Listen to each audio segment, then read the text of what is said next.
सजीवातील जीवन प्रक्रिया भाग 2 याच्यामधील आपण या आधीच्या व्हिडिओमध्ये अलैंगिक प्रजनन अभ्यासलं होतं. आता या व्हिडिओमध्ये आपण लैंगिक प्रजनन अभ्यासणार आहोत. लैंगिक प्रजनन कशाला म्हणायचं तर लैंगिक प्रजनन जे आहे ते कायम 2 जनक पेशींच्या मदतीने होते. म्हणजे तिथं 2 जनक पेशींची आवश्यकता असते. 2 जनक पेशींशिवाय लैंगिक प्रजनन घडून येऊ शकत नाही. त्या 2 जनक पेशी म्हणजे स्त्रीयुग्मक आणि पुयुग्मक होय.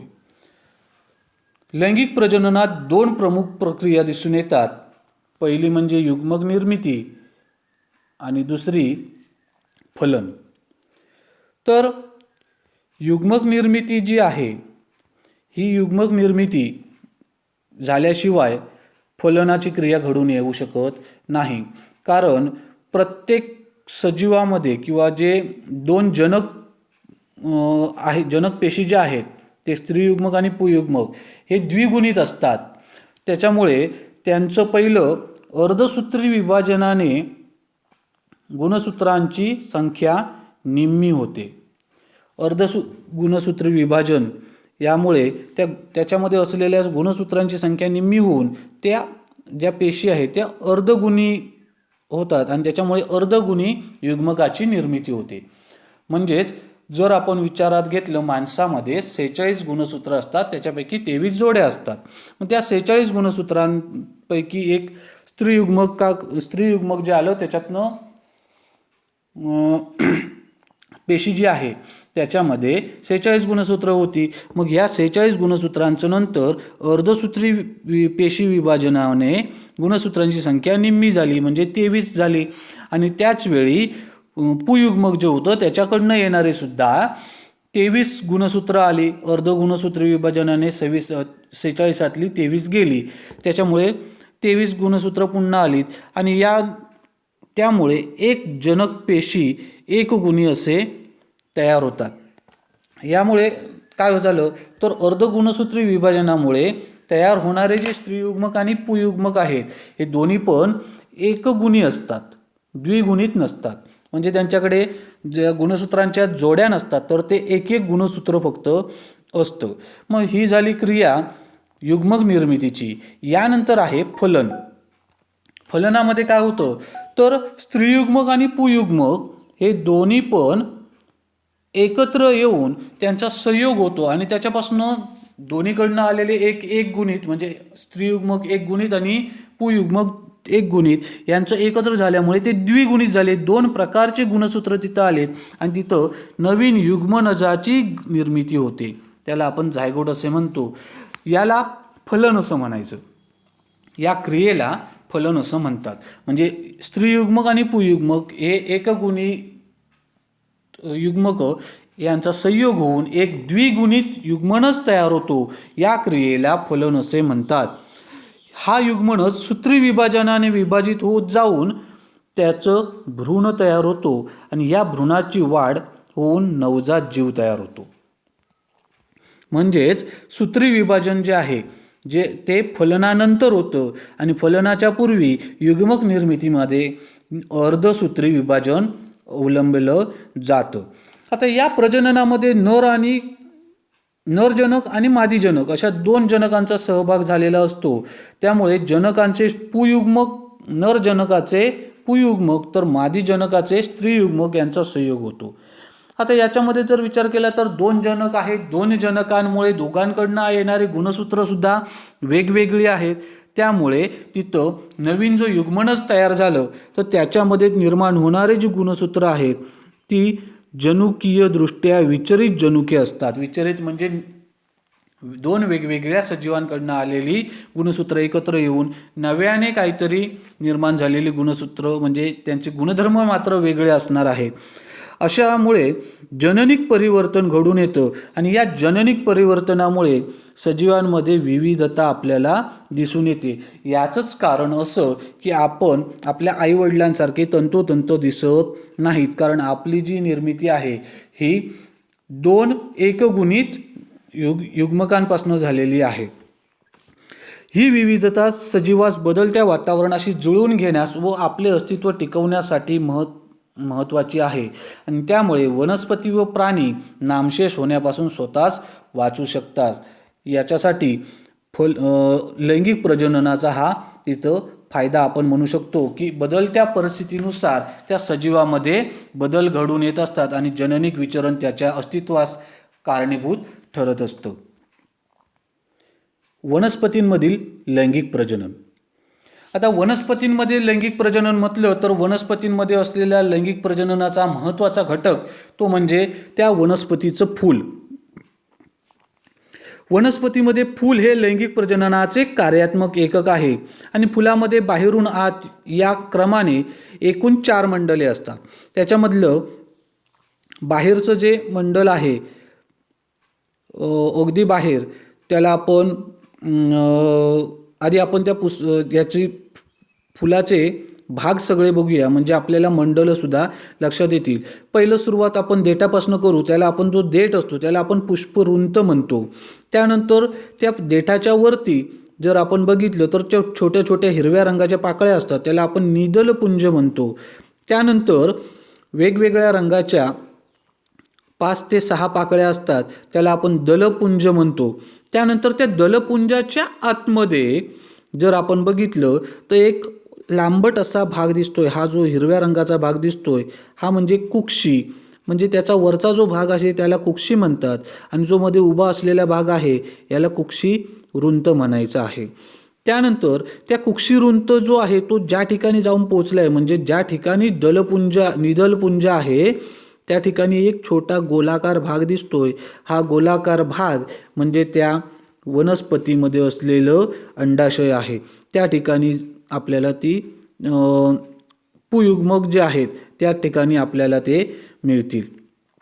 त्यानंतर जर आपण बघितलं तर बाजूला इथं छोटे छोटे गव्हाच्या दाण्यासारखे आपल्याला भाग दिसत आहेत. हे आहेत परागकोश आणि त्या परागकोशांना आधार देण्यासाठी असलेला हा भाग म्हणजे रुंत. ह्या परागकोश आणि रुंत यांना एकत्रितपणे पुमंग असं म्हटलं जातं. तर कुक्षीरुंत आणि अंडाशय यांना एकत्रितपणे जयांग असं म्हटलं जातं. आता आपण वेगवेगळी दल लक्षात घेऊया. एकूण 4 मंडले आहेत. त्याच्यामुळे पहिलं आहे निदलपुंज म्हणजे जो हिरव्या रंगाचा खाली भाग असतो. त्यानंतर येतो दलपुंज म्हणजे त्या फुलाच्या पाकळ्या. त्यानंतर पुमंग म्हटलं तर परागकोश आणि त्याच्यामध्ये रुंत येईल. आणि जायांग जो आहे त्याच्यामध्ये कुक्षीरुंत आणि अंडाशय याचा समावेश होतो.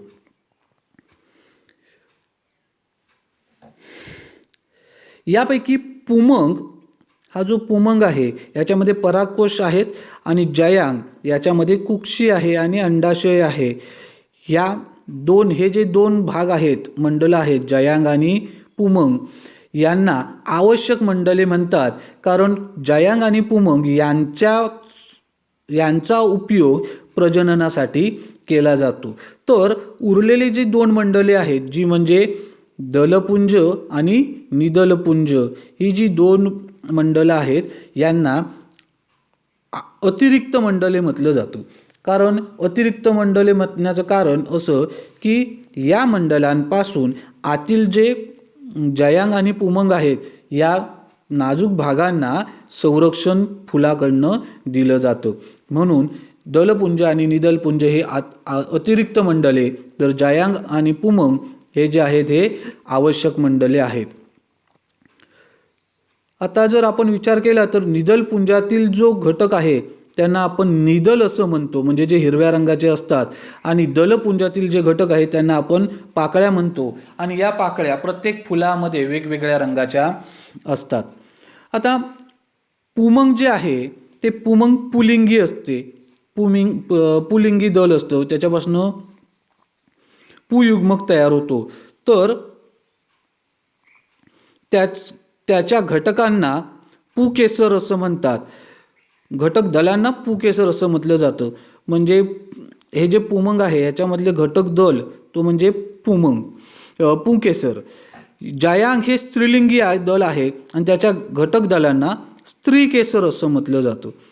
कारण हा जो भाग आहे पुमंगमध्ये हा जो आहे याला आपण पुयुग्मक याच्यापासून तयार होतो आणि हा जो भाग आहे याच्यामध्ये स्त्रीयुग्मक असतं, म्हणून याला स्त्रीकेसर. कुक्षी जायांगमधला भाग जो आहे त्याला घटक दल जो आहे त्याला स्त्रीकेसर म्हणायचं. संपूर्ण भाग जो आहे हा याला स्त्रीकेसर म्हणायचं.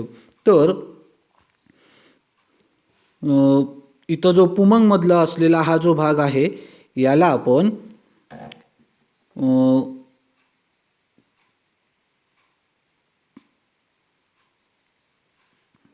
याला पुकेसर म्हणणार आणि हा जो कुक्षीचा पूर्ण भाग आहे याला स्त्रीकेसर असं आपण म्हणतो.